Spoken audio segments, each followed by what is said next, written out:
7.5 केवी generator से आप कितने एम्पलीफायर और कितने 15 टॉप और कितने डुअल बेस आप चला सकते हैं। तो आज इस वीडियो में हम जानेंगे कि 7.5 केवी जनरेटर से आप कितना लोड आप डाल सकते हैं और कितना डुअल बेस और कितना 15 टॉप आप बजा सकते हैं। तो जानेंगे इस वीडियो में, तो बने रहें वीडियो के अंत तक। तो हम 7.5 केवी जनरेटर का वाटेज पहले हम निकालेंगे, उसके बाद हम बात करेंगे कि यदि आपके पास कितने एम्पलीफायर और कितने 15 टॉप और कितने डुअल बेस आपके पास है, और वाटेज को कन्वर्ट करेंगे हम कैलकुलेट करके आपको पूरा डिटेल बताएंगे कि कितना जनरेटर पर आप लोड डाल सकते हैं, ताकि आपका जनरेटर पर ज़्यादा जो है लोड ना पड़े, बैठने ना पाए, दबने ना पाए और आपका जनरेटर अच्छे से रन करे। तो चलिए हम इस वीडियो को शुरू करते हैं। सबसे पहले हम 7.5 केवी जनरेटर का इंटीनेटर के बारे में हम जानेंगे। इंटीनेटर यदि आप 7.5 का है, 7.5 केवी का मतलब होता है 7,500 वाटेज, और 7.5 केवी का मतलब जनरेटर भी यही होना चाहिए। 7.5 का आपका इंटीनेटर है और 7.5 केवी का जो है आपका इंजन है, यानी जनरेटर। तो गाड़ी आपकी है। तो अब हम इस पर बात करेंगे। 7.5 केवी का जनरेटर यदि आपके पास है तो 7,500 वाटेज हो गया। अब आपके पास एम्पलीफायर कितने होने चाहिए, अब आपको हम बताते हैं। यदि आप ये सोच रहे हैं कि यदि हमारे पास जो है एक बेस और 3-15 टॉप बजाना है हमें, तो उनके लिए हम बताते हैं कितने एम्पलीफायर और कितनी वाटेज आपके जनरेटर पर लोड पड़ सकता है।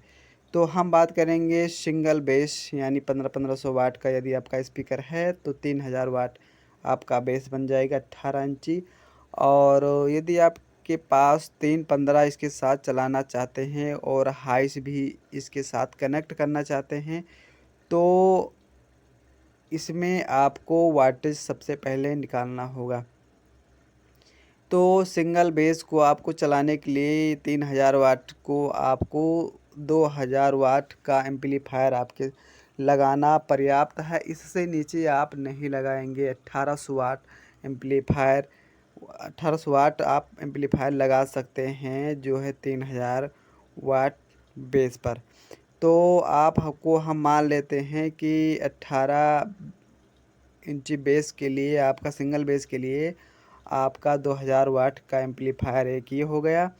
और 3-15 चलाने के लिए यदि आपके पास जो है डुअल चैनल का जो है 4000 वाट या 3000 वाट आपके पास यदि है एम्पलीफायर, तो ये भी काफ़ी बेहतर होगा। तो 3000 वाट और 2000 वाट आपके पास एम्पलीफायर दो हो गया। और सिंगल बेस चलाने के लिए आपको जो है 2000 वाट एम्पलीफायर से कनेक्ट करेंगे बेस चलाने के लिए। और दूसरा एम्पलीफायर 3000 वाट को आप कनेक्ट करेंगे डुअल चैनल के साथ। सिंगल चैनल पर 15 मतलब 3 स्पीकर, यानी 15 इंची टॉप चलाने के लिए। और आप 250 या जो स्टैंडर्ड का या किसी कंपनी के छोटी मोटी एम्पलीफायर आप रख सकते हैं, और हाइस चलाने के लिए, या 500 वाट भी रख सकते हैं हाइस चलाने के लिए। तो यहाँ पे हम बात करेंगे, आप यदि हाइस का कनेक्शन तो आप ज़रूर रखेंगे, कनेक्शन आप हाइस लगाएंगे, क्योंकि आप 18 सिंगल बेस रखे हैं तो हाइस लगाना बहुत ज़रूरी है, नहीं तो आपकी आवाज़ जो है अच्छी नहीं मिलेगी आपको। तो इसके लिए आपको 500 वाट का एम्पलीफायर आपको रखना पड़ेगा। अब यहाँ पे आपका एम्पलीफायर हो गया जाकर 3 एम्पलीफायर, एकदम खास एम्पलीफायर और इम्पोर्टेंट। आपको 3 एम्पलीफायर आपको रखना पड़ेगा। पहला एम्पलीफायर रखना पड़ेगा 2000 वाट, तीसरा एम्पलीफायर रखना पड़ेगा आपको 3000 वाट, और तीसरा एम्पलीफायर आपको रखना पड़ेगा 500 वाट। यानी पहला एम्पलीफायर जो होगा 2000 वाट, यानी 18 इंची सिंगल बेस के लिए।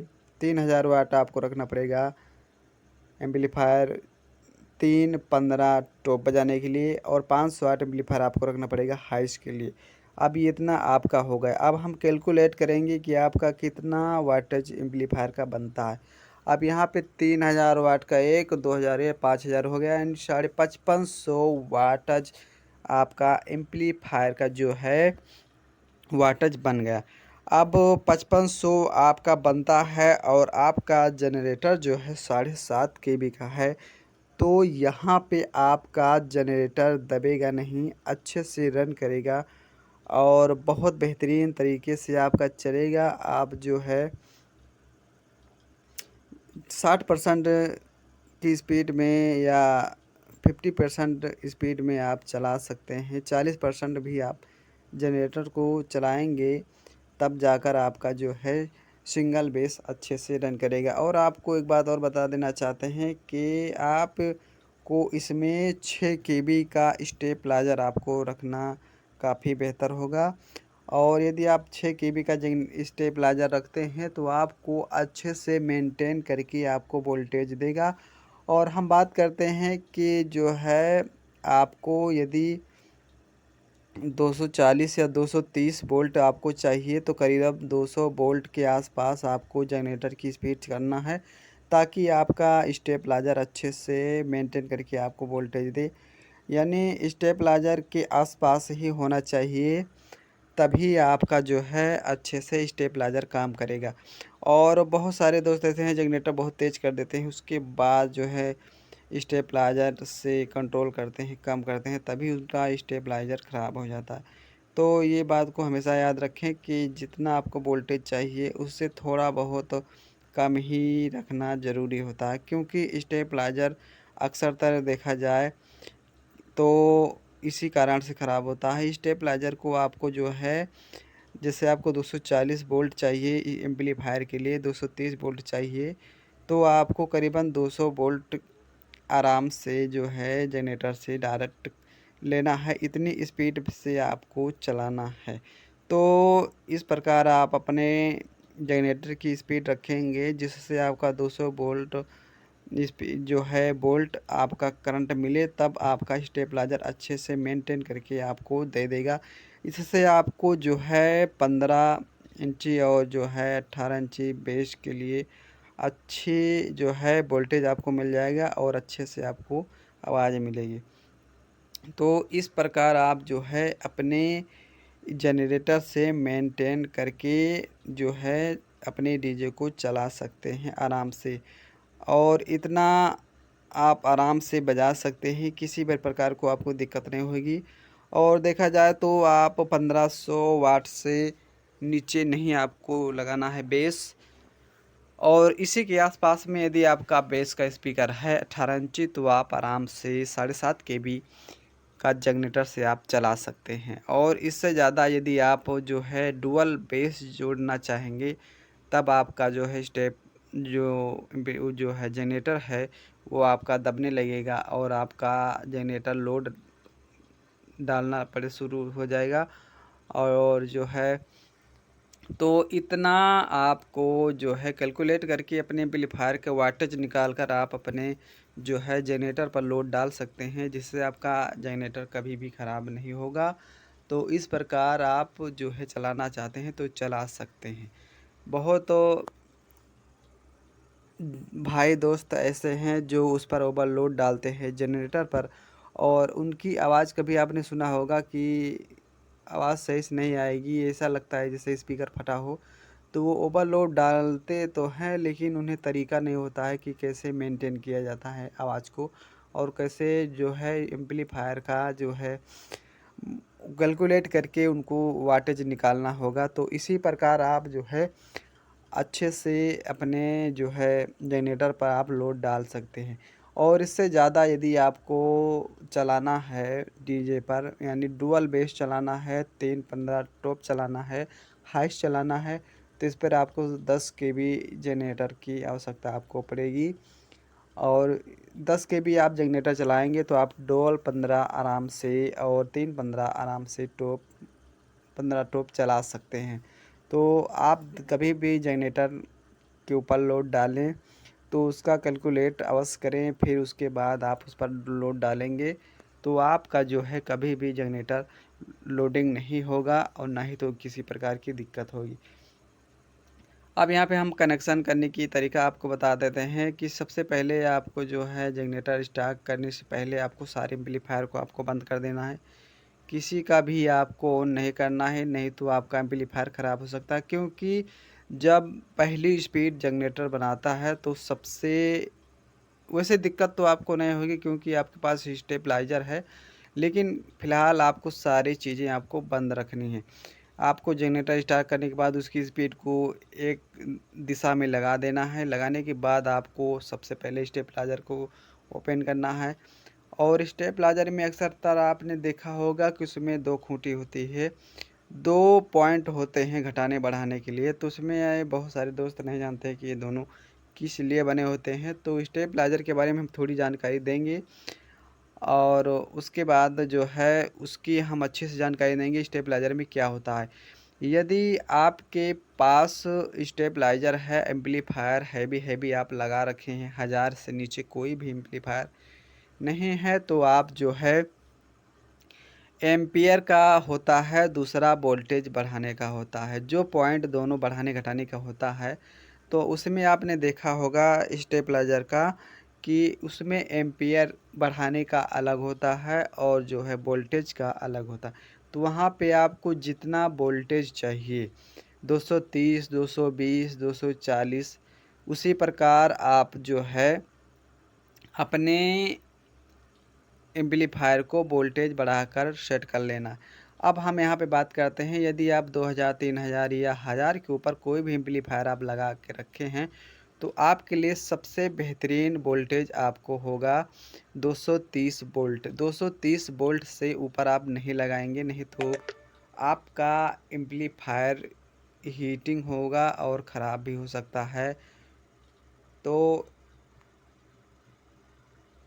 इस प्रकार आप जो है अपने स्टेबलाइज़र का वोल्टेज सेट करेंगे। तो यहाँ पे हम बात कर रहे थे कि 220 वोल्ट आपको सेलेक्ट कर लेना है स्टेबलाइज़र में। अब हम बात करते हैं एम्पियर। एम्पियर बहुत इम्पोर्टेंट होता है। एम्पियर की ज़रूरत वहाँ पड़ती है जैसे आप बेस चला रहे हैं, 15 टॉप चला रहे हैं, तो यहाँ पे आपका एम्पलीफायर दबने ना पाए और आपके एम्पलीफायर की आवाज़ तगड़ी बनी रहे, उसके लिए आपको एम्पियर ज़रूर सेट करना है। एम्पियर को आपको बढ़ा के रखना है। 220 वोल्ट के साथ साथ आप अपने एम्पियर को भी सही से सेट कर लेना है। उसी प्रकार यदि आपकी जो स्टेबलाइज़र की एरो होती है, मीटर की जो तीर होती है, उसको आप सही से सेट करेंगे, यानी ज़्यादा झूलने नहीं पाएगी, तब आप समझ जाएंगे कि आपका एम्पियर और आपका वोल्टेज सही चल रहा है। तो इस प्रकार आप अंदाज़ लगाकर अपने एम्पियर और वोल्टेज को सेट कर सकते हैं। और यहाँ पे हम आप सभी को ये बताना चाहते हैं कि इतना आप 5000 वाट और 5500 5,500 वाट आप आराम से जो है 7.5 केवी जनरेटर पर आप लोड डाल सकते हैं। इसके साथ साथ आप पार लाइट भी लगाएंगे और छोटी मोटी बल्बें भी लगाएंगे, तो वो मैनेज आपका जो है 6,000 हो जाएगा। 6,000 के ऊपर भी क्रॉस हो जाएगा। तो यदि आपका 7.5 केवी का जनरेटर है तो आप 6,000 वाट आप आराम से लोड डाल सकते हैं, चला सकते हैं, तब आपका इस जनरेटर दबेगा नहीं, अच्छे से चलेगा, किसी प्रकार को आपको दिक्कत नहीं होगी। तो इतना आप 7.5 केवी जनरेटर पर आप लोड आराम से डाल सकते हैं। और स्टेबलाइज़र की बात आपको जान गए और जो है स्टेबलाइज़र के जानने के बाद आप जनरेटर की भी बात जान चुके हैं। तो इस प्रकार अपने एम्पलीफायर को जो है वाटेज निकाल कर सेट करके बजा सकते हैं। और एक बात आप सभी को बहुत इम्पोर्टेंट बात बता देना चाहते हैं कि कभी भी अपने एम्पलीफायर को कम वोल्टेज एसी वोल्ट मतलब आपको कम लाइट पर आपको बहुत लोड नहीं डालना है, नहीं तो आपका मॉसफेट ख़राब हो जाएगा, हीट होने लगेगा और आपका एम्पलीफायर जल्द से जल्द ख़राब हो जाएगा। इसका मतलब होगा आपका जब वोल्टेज सही हो तभी आप तेज़ चला सकते हैं अपने एम्पलीफायर को। कभी भी कम वोल्टेज पर अपने एम्पलीफायर को हाई स्पीड यानी वॉल्यूम नहीं करना है, नहीं तो आपका एम्पलीफायर पे सबसे ज़्यादा लोड, सबसे ज़्यादा दिक्कत इसी प्रकार आपको देखने को मिलेगा कि कम वोल्टेज पर कभी भी अपने एम्पलीफायर को तेज़ नहीं बजाना है। यदि आपका जो है लाइट जनरेटर का वोल्टेज सही है तब आप तेज़ से बजाएँ, नहीं तो आपके जिस प्रकार एसी वोल्टेज है उसी प्रकार बजाएँगे तो जो है आपको किसी भी प्रकार की दिक्कत नहीं होगी। और यदि आपका वोल्टेज कम है और आप तेज़ बजाना चाहते हैं तो आपका मॉसफेट ख़राब हो जाएगा, आपका एम्पलीफायर ख़राब हो जाएगा और आपका जो है स्टेबलाइजर यानी जो आपका ट्रांसफार्मर है एम्पलीफायर का वो सबसे जल्दी ख़राब होने के चांस में रहेगा। तो चलते हैं, विराम लेते हैं और मिलते हैं अगले वीडियो में और कुछ बेहतरीन जानकारी लेकर। तब तक के लिए आपको दिन रात शुभ मंगल हो। मिलते हैं अगले वीडियो में और भी अच्छी जानकारी लेकर, तब तक के लिए जय हिंद, जय भारत।